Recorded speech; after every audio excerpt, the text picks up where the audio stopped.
Joining me now, without further ado, United States Representative Rob Wittman from Virginia 1. And Rob is chairman of the Tactical Air and Land Forces Subcommittee on the House Armed Services Committee. If the Republicans maintain control of the House and Rob Wittman gets reelected, he will be Armed Services Chairman of the United States House of Representatives. And he's joining us now. Rob, Merry Christmas to you, Catherine, your family, the boys, everything. I hope you're doing well. I am, John. Thanks so much for the kind wishes there. We had a great Thanksgiving. I hope that you and your family had the same. Absolutely fantastic.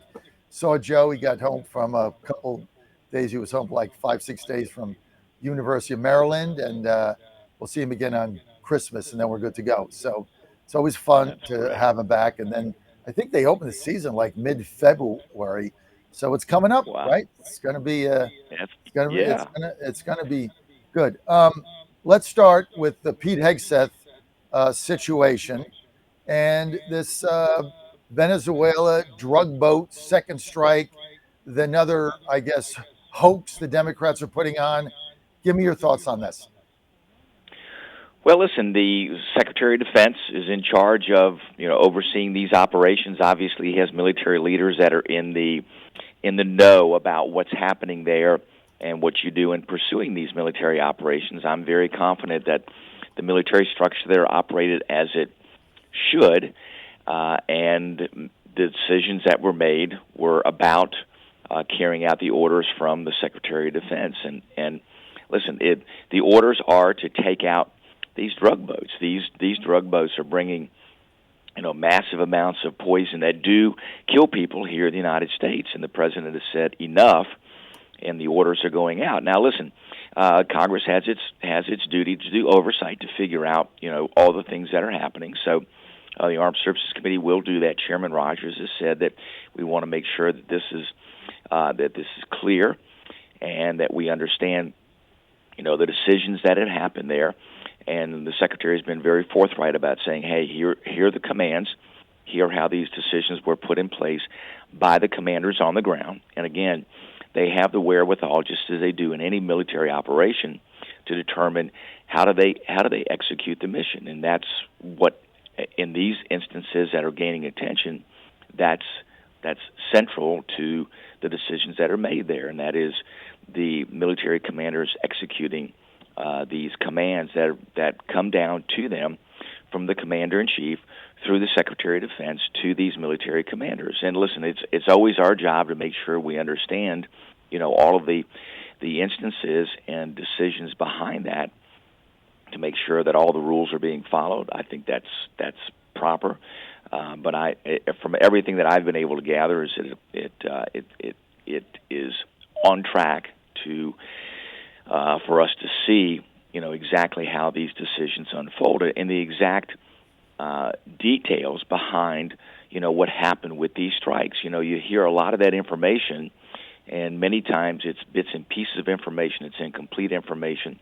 The good thing for the Armed Services Committee is that we will get a complete accounting of these decisions and how they were made and how the military leaders executed the directions from the Commander-in-Chief through the Secretary of Defense. Do you think the Admiral made the right decision with his second strike?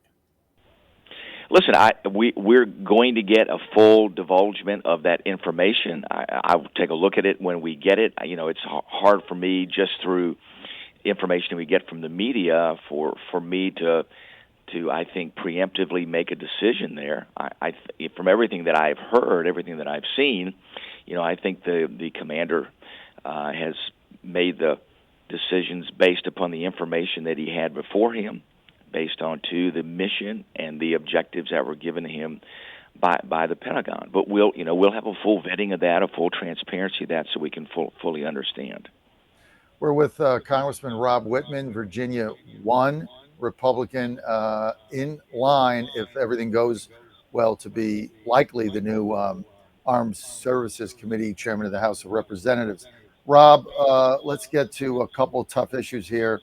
How is the one big beautiful bill going to successfully lower the cost of living in the United States energy costs coming down, expanding access to health care. Lay this out for us, because there's a lot of concern right now on MAGA side, Republican side, that people aren't seeing it. Affordability is a number one issue. They're not seeing prices going down. They're frustrated with a lot of the focus on foreign policy and not domestic. Lay this out for us, sir. Sure, absolutely. Well, listen, the Working Families Tax Cut Bill, reconciliation bill, is going to do a tremendous amount to continue to help families dealing with their expenses that they are faced with each and every day. Energy costs are coming down. That's because of the policies that were in the Working Families Tax Cut Bill. Also, the tax code is changing. Folks that are working in any of the service industries that rely on tips, no tax on tips. Seniors that rely on Social Security, the tax on Social Security has been significantly reduced. You look at tax on overtime; those folks that work overtime. And listen, it's not just what people normally think of, and that is a construction worker. It's law enforcement. It's first responders. It's healthcare workers. All of them are going to benefit from not having to pay taxes on their overtime, and they are going to see that this year when they file their tax returns. The same with small businesses.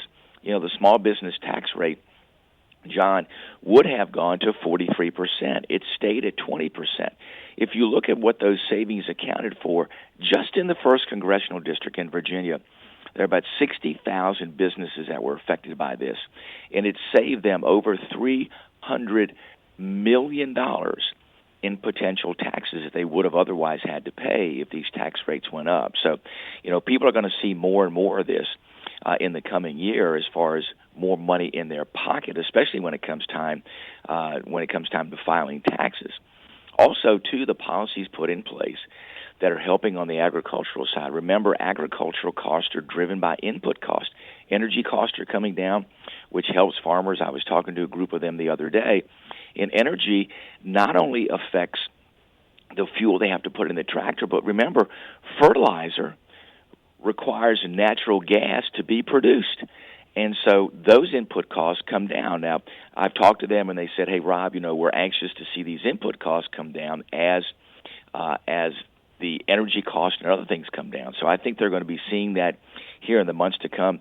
There's usually a delay. The thing that frustrates me, and I know frustrates everybody else, is that, you know, you see energy prices go up, and everything goes up almost immediately.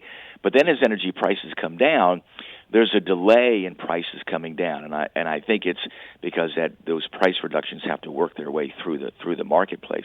But I think people will see that. We've already seen significant reductions in energy costs.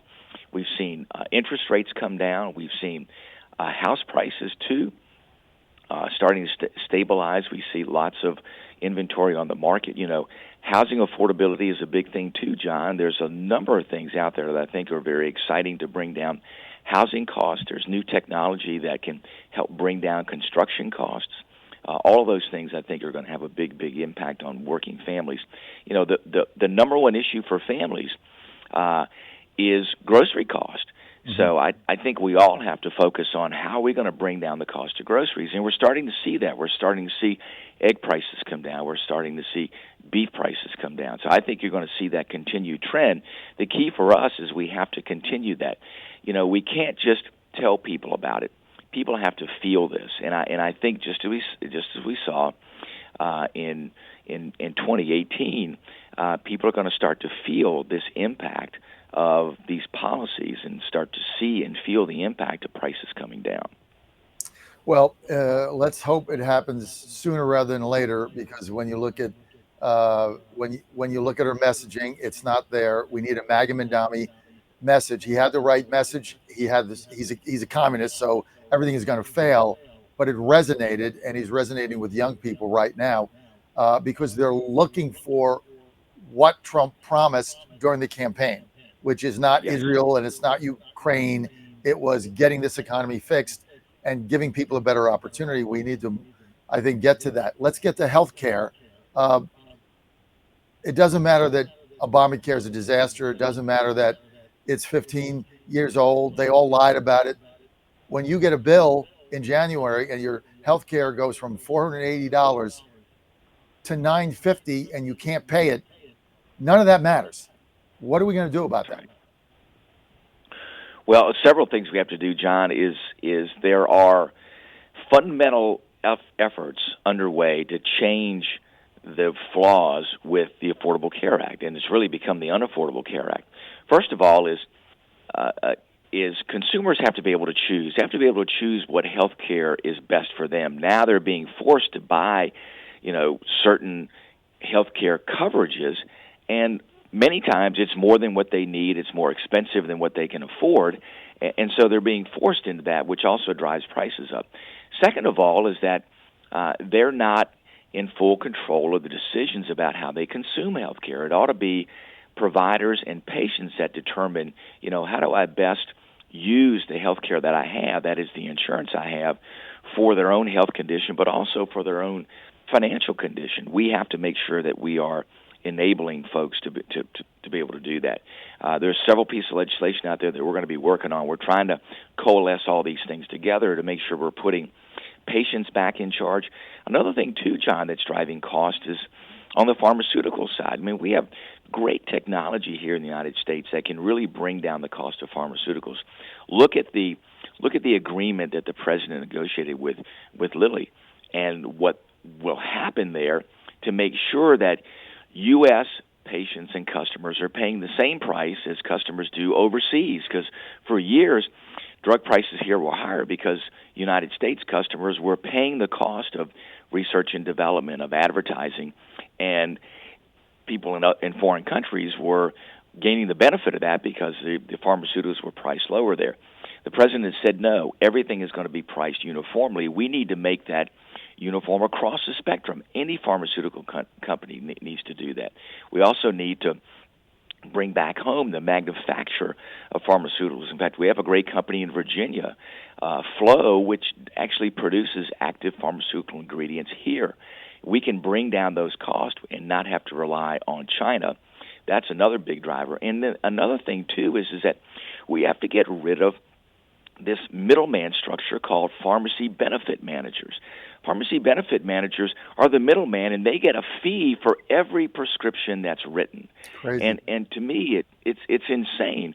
And you got to cut the middleman out because they add no value. And here's the deal: so you have CVS that owns the pharmacy. CVS also owns the pharmacy benefit manager, and guess who owns CVS? Aetna Insurance. So, how do we get to that? I mean, it's insane. It's called those monopoly. Things I mean, it's monopoly. It is. And what happens is there's no competition there. There's no transparency. And then what happens is patients pay for that. Those things have to be broken up. You have to do away with pharmacy benefit managers. You have to get back to manufacturing in our own country. You have to put patients back in charge of their own health care. You have to let them choose how to consume health care. When you do that, this system can work and can bring down cost. So it's got to be revamped. I think everybody understands that. In the short term, it's December the 4th. You got 28 days, right? And people are going to those Obama subsidies run up. Doesn't matter how we got here, who got it, with COVID, whatever, expire. Nobody cares about this when they get a bill. Are you guys prepared to? Everybody knows this. I'm very transparent. I'm in favor of Jen Kagan's bill with some provisions, which is basically extend this thing for 12 months with a cap. Because if you're making $700,000, you should be getting a damn subsidy, for God's sake. So there's got to be an income cap. And then I'm also for Griffiths, your colleague, Morgan's idea that to re-enroll, you got to pay $5 because health insurance companies are getting phantom enrollees getting the money and they don't exist. So there's no claim. Yeah. Are you in favor of something like that now? Absolutely, John. We have to get this done before the end of the year. Right. You have to do as much reform as you can in a short period of time. And I think Jen's bill, Morgan's bill, and there are a number of other ones out there too that put caps on being able to get the tax credit, as you said, making sure there is there's validity in the number in the individuals that are getting the tax credit, and make sure that you're verifying that. All those things are critical, and I think they're very simple things that you can put in place and make sure that we continue these, and then use the next 12 months to do the other more fundamental reforms to help drive down healthcare costs. Rob Wittman with us, hopefully incoming Armed Services Committee chairman right now, serving in the House, Virginia 1. Of course, we can't have this conversation without talking about the elephant in the room, which is the egregious power grab by the Democrats in the State House in Virginia. I'm in Indianapolis for the next 2 weeks trying to get this redistricting bill passed here, helping Republicans get this done, pick up hopefully 2 seats. They want to eliminate 4 Republican seats, go from 6-5 to 10-1, gerrymander the bejesus out of this thing. They'll pass it again in January. They want to do a referendum in April.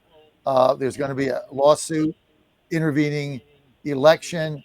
If it gets to the ballot, we don't have the wherewithal right now to defeat this. It's going to pass. How do we stop it? Well, listen, I'm a little bullish on being able to win at the ballot box, but I agree. I think that the bottom line is I hope everybody involved in this asks this question: is this the best thing for Virginia? And I would argue gerrymandering is not. I would also argue, John, that 66% of the people in 2020 said no to gerrymandering. They said yes to the bipartisan commission. Let's keep the bipartisan commission's directive, and that is the districts that we have today.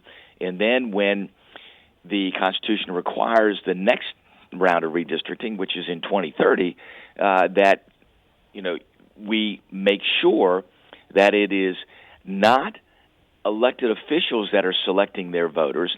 It's actually the voters that have the main say to say how are these districts constructed. I mean, that's the fundamental part of this. And I think Virginians overwhelmingly look at this and said, hey, we don't want gerrymandering. We want these districts to be fair and equitable. We want Virginia to reflect where Virginia is right now. We have a 6-5 delegation, which is, I think, pretty close to where Virginia is. And it can go back and forth. It can go 6-5 either way. 6 Democrats, 5 Republicans, 6 Republicans, 5 Democrats. But to go to 10-1 is plainly, as you said, it's plainly about power. It's about politics. That will not be good for Virginia. You'll turn Virginia into a one-party state. You will silence the voices of Republicans in Virginia. I mean, that's what will happen, and it will not be good for Virginia. I think it will have a negative impact in a lot of different ways. I think that Virginia has to stand up and go, no, this is not what we want the General Assembly to do. No, this is not what we want the direction of Virginia to be, period. So, Congressman Wittman, here's the rub for what you just said. And I'm an example of it. I'm here on the Trump bus right outside of the Indiana State Capitol in downtown Indianapolis. And I'm here encouraging our state representatives and state senators, Republicans in Indiana, in order to vote for the gerrymandering bill that would add 2 seats here. So it's tough for me to then say, well, I don't want to do it in Virginia, but I want to do it here, and I want to do it in Texas, and I want to do it in Missouri, and I want to do it everywhere that we possibly can. Alabama, I don't care. North Carolina, I'm for that, because I'm trying to add seats so that we have a fighting chance to keep the midterms. So that's the issue. And when I looked at the strategy to defeat this at the ballot box in Virginia, it's basically revolving around what they call a good governance coalition. Doug Wilder, Democrat. I mean, that thing's going to get crushed. They tried that in California. They started down 7. They got beat by 37. People don't care. And the Democrats are going to attach marriage amendments, abortion on demand, all the left-wing things to bring out their vote. And we don't even have a party in Virginia, no apparatus. So I think your best shot is defeating this at the court level. And I think the compelling argument seems to be there was not an intervening election, because when they called the first General Assembly, 1 million people had already voted before they knew about it. I mean, is that not a logical way for the Supreme Court of Virginia to defeat this? Well, listen, I think you have to look at all the different opportunities here. I do think you have to make sure that all the legal inconsistencies here, the constitutional issues, are addressed. And I agree. I think there is a constitutional issue with an intervening election.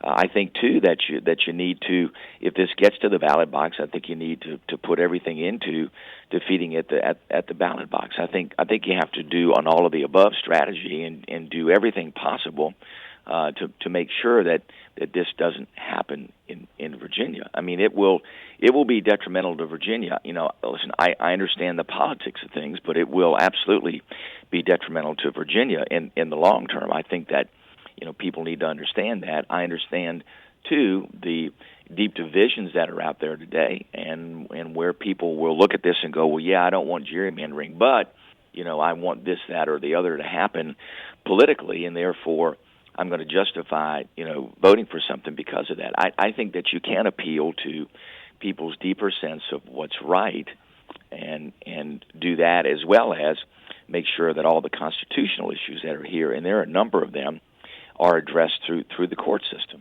So I think you have to do all of it. I agree, and I think the challenge here is I don't think a good governance strategy is going to win. I think you'll get beat 2-1. You got to get the Trump voters out, and we couldn't get them out. We just couldn't get them out this past November. So that gives me concern, obviously. But it's tough for me to say, yeah, vote no, when I'm over here trying to help gerrymander Indiana. I mean, that is the height of hypocrisy, right? So I'm very honest. It is what it is. Sure. So I think we're in a tough situation there. Okay. So hopefully we'll beat it in the courts, and that'll be the end of it. And Rob Wittman will be Armed Services Committee chairman, and life will be good. Let me ask you. Let me ask you this. Sure. I was appalled by this.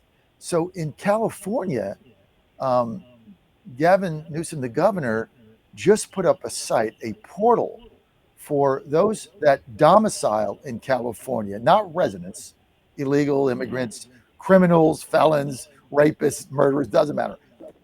If you domicile in California, he put up a portal that says if you see or experience any federal official doing anything uncomfortable or not legal, put it here, send pictures, we're going to investigate it. Mm-hmm. I mean, isn't that what they did in South Carolina in 1861? I mean, that's basically, you might as well secede. I mean, basically, they're putting up a portal saying we are not going to abide by United States federal law implemented by United States federal officials. Isn't that what they did in 1861? Tell me here what I'm missing. Well, John, it's concerning when you have folks like Governor Newsom that are saying, "Hey, we want you to disregard the enforcement of federal laws." And listen, I want to make sure that that the laws are being followed, and that includes for law enforcement. But this is, I think, counter to that. This is trying to create a counter movement there that is meant to impede the enforcement of the laws. I mean, when they are going after individuals that are criminals, that are not just here in the country illegally, but are here criminally, or have defied an order to leave, then I think that it's incumbent upon the federal government to be able to enforce the laws. And then when states try to impede that, I think that's very problematic, and that's obviously what Governor Newsom's trying to do. It's secession. I mean, they're seceding. You got this other guy, Mandami, says, I'm not going to follow U.S. law. I'm going to follow international law. Like, just, you might as well secede out of the. It is, for the life of me, people are just accepting it. It's incredible. Rob Wittman, we're out of time, and you've been very gracious with your time, Rob. Thank you for us. You can follow Rob Wittman on social media at Rob Wittman, or you can follow him at his website, that is whitman.house.gov, at Rob Wittman. Rob, Merry Christmas to you, Catherine, and the boys. And we'll see us soon, sir. Thank you. Thanks so much, John. Merry Christmas to you and Ann and Joe, and I hope you all have a great holiday season. Thank you, sir. Chris Thanks so Hoare, much. next. Thank you.